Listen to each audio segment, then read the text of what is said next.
What's your blood sugar? What's your glucose? What's your heart rate? What's your stress score? How many hours were you in the stress zone? Like, who decided that was freedom? And when did feeling healthy become less important than scoring healthy? That question really changes so much for me, where it's like taking a pause and being like, am I putting all of my worth and value into these scores? Now, I'm going to pause and just again, put some frameworks here. Yes, data is great. What I'm saying is that we need boundaries. Welcome to the Biohacked Method. I am Lindsey, and every week I break down the science, cut the fluff, and hand high-performing women the real tools like peptides, transdermal patches, quantum energy, and root cause biohacking to actually feel like themselves again. Let's get into it. Today's episode might surprise you, because if you followed me for a while, you know I love the metabolic scan. You know I love biohacking. You know I love all the tools and data. I love innovation, the science, the wearables, the peptides. I love understanding how the body works. I obviously own an Oura ring. I sleep on his 8-sleep mattress. I've worn continuous glucose monitors. I've done the Dutch testing. I've done the GI testing, the hair mineral analysis, micronutrient testing, blood work. Literally, I have done it all. And I'll even tell you, in 2000, it was probably 2017, 2018, I really went down a rabbit hole of testing. This was a time in my life where I was trying to get pregnant and I was not getting pregnant. And I had a naturopathic doctor, and I was really trying to figure out the root of what was causing the infertility. And so I truly did every test known to mankind. And what I found was the more data I got, the more opportunity I had to see that my body was not working perfectly. I don't know one person that has a perfect score. When you get blood work done, when you do any of these labs, metabolic scan, Dutch test, urine analysis, whatever, there's always going to be things to fine tune and work on. And that's just part of the human experience.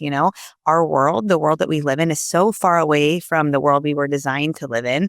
We are not perfect beings eating the perfect diet, doing the perfect things. And so it is, of course, going to put us in a place where things are going to be a little bit imbalanced and things are going to be off. And the problem that I had was that I became a little addicted with data. I really became addicted in the sense of I needed the test to tell me what was wrong with my body. But the problem was every time I got the test back, like seeing the things that were wrong, and they weren't huge. I wasn't dying. It was like low in this, low in that, low in this, low in that, or this was off, that was off, right? And it really crippled me. It really made me feel like something was off, something was broken. And then I felt like there was a need to do another test. And I was putting a lot of my energy into testing. And the funny thing about all of that is now I don't see many clients anymore one-on-one. I only have a few private clients that I work with labs and the metabolic scan. But I go into it now with like such a boundary. And I even share that with my clients, like, use this as a tool, but don't let it have a chokehold on you, right? Because I truly have done probably more testing than 99% of people, and I know that rabbit hole. But today I'm going to tell you why I think we truly have gone too far with the testing. Not because these tools are bad, but because I think somewhere along the way, we stopped using the data and started letting the data use us. Truly, we stopped going inward and asking our body what it needed. And like I was telling you, I was chasing the perfect human. I wanted the perfect score. And anytime the perfect biomarkers weren't there, I thought I did something wrong. I wanted the perfect HRV, the perfect readiness score, the perfect hormones.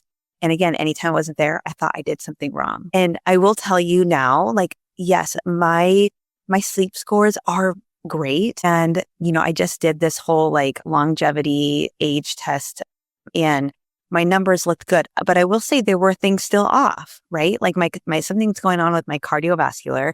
So I'm going to look into that eventually, because that does keep getting flagged for me. But, I'm not obsessed with needing to get all the scores all the time. And also like my sleep aid and my Oura ring is not perfect. I actually will tell you, the last 3 nights I have slept so freaking good, literally like a rock, getting the best night of sleep of my life. My Oura ring is telling me otherwise. It's giving me like an 85 score. And I had like, I think it was like 2 hours of REM sleep, an hour and a half of deep sleep. I'm like, these are incredible numbers. But then my HRV balance or something was like not perfect. So it like drop me down to 85.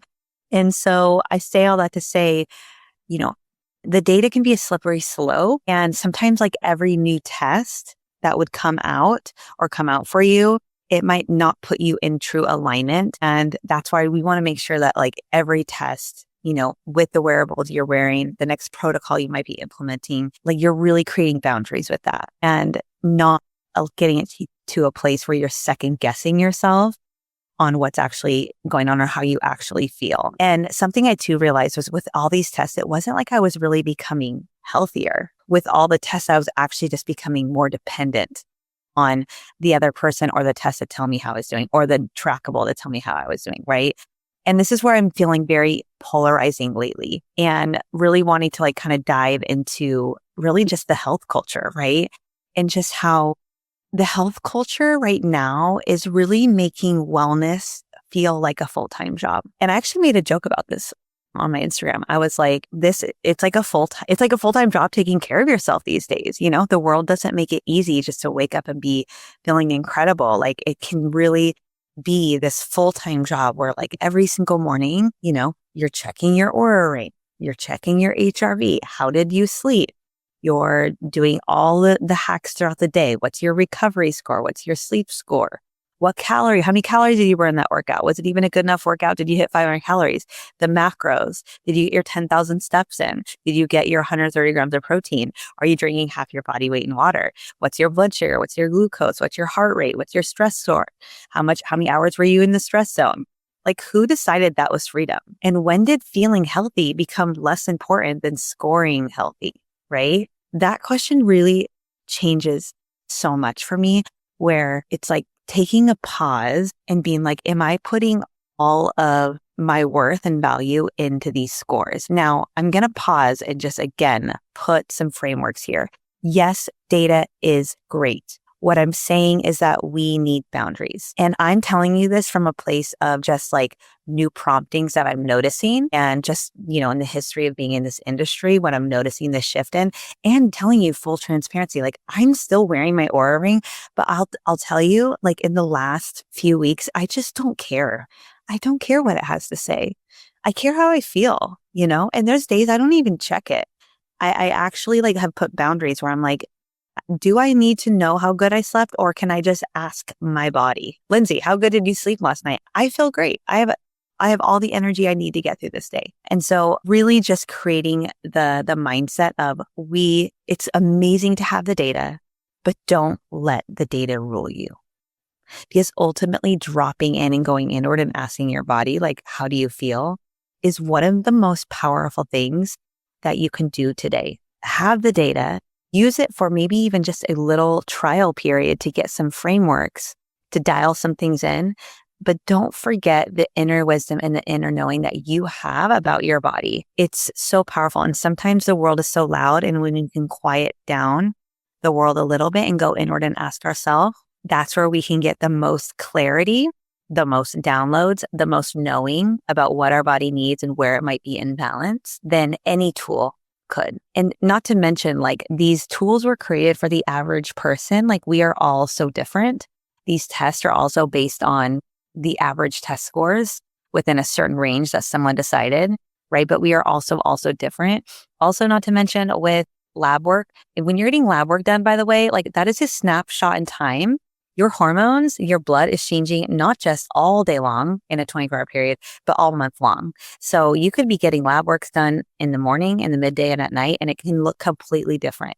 You could have had a really stressful conversation, and that could have spiked something on your blood work. And so getting a bigger picture view, I do like the metabolic scan for that sense, but getting a bigger picture view is going to be more powerful than just a snapshot in time. And just knowing this is literally just a snapshot in time and to not put all your weight on it. So, yes, I love biohacking. I'm not demonizing it. Clearly, I love biohacking. I love all the tools. What I'm saying is having the boundaries. I still believe in the tools. I still believe in the labs. I still believe getting data is helpful. The problem is when information becomes an identity. And data should really support intuition, not replace intuition. That is so powerful. Nothing should replace your intuition, and not to be outsourcing your wisdom. Because somewhere along the lines, we just stopped asking ourselves, like, how do I actually feel?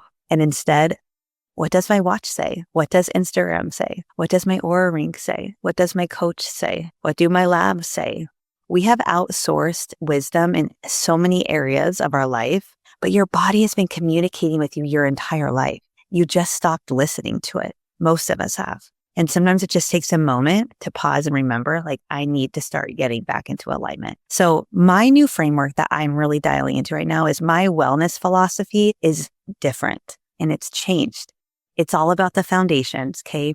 The sleep, the protein, the movement, the strength training, yes, the hydration into the cells, the sunlight, the relationships, the conversations, the connections, the stress, the purpose, like those are my foundations. Then I'll take it to level 2, the biohacks, right? Obviously, I love the peptides. I love the sauna. I love the cold plunge. I love the red light. I love the transdermal patches. You know, I love me some vitamin patches. Yes, I do love labs, but not that much. I love the wearables. You know, I'm not getting every test known to mankind. I maybe do one a year, to be honest. And so the most important thing, though, I do every day is now I ask my body, what do you need today? Do you need more movement? Maybe less movement? Do you need more stillness? Do you need more food, more carbs, more proteins? Are you needing connection? Or maybe some more boundaries or recovery? You can have all the biomarkers in the world, but if you've lost your connection to yourself, you're missing the whole point, truly. And so that's just been something on my heart lately. And I'll leave you with this. Like, the goal again was never to be like the world's most optimized, perfect human, because it's actually unachievable. The goal is to become the most connected version of yourself. And science can show you what's happening. Only your body can tell you what it means. And that's the future of biohacking that I want to be a part of. So if this struck a chord for you and you're feeling this, you're like, I like the Oura, I like the watch, but I feel like it has me on a chokehold. Or maybe you're like, you know what? I'm done taking all the tests. I've gotten so many great answers before, but like, you're ready to start going inward. I want you to take a moment today and like really just spend some time into like dropping into your body, getting to a place where it can be a little bit quiet and asking your body, like, what does it need? How does it feel? And maybe the answers don't come right away, but you just prompting that question is going to unlock so much more conversation and connection and communication to you and your body, your brain, the whole system.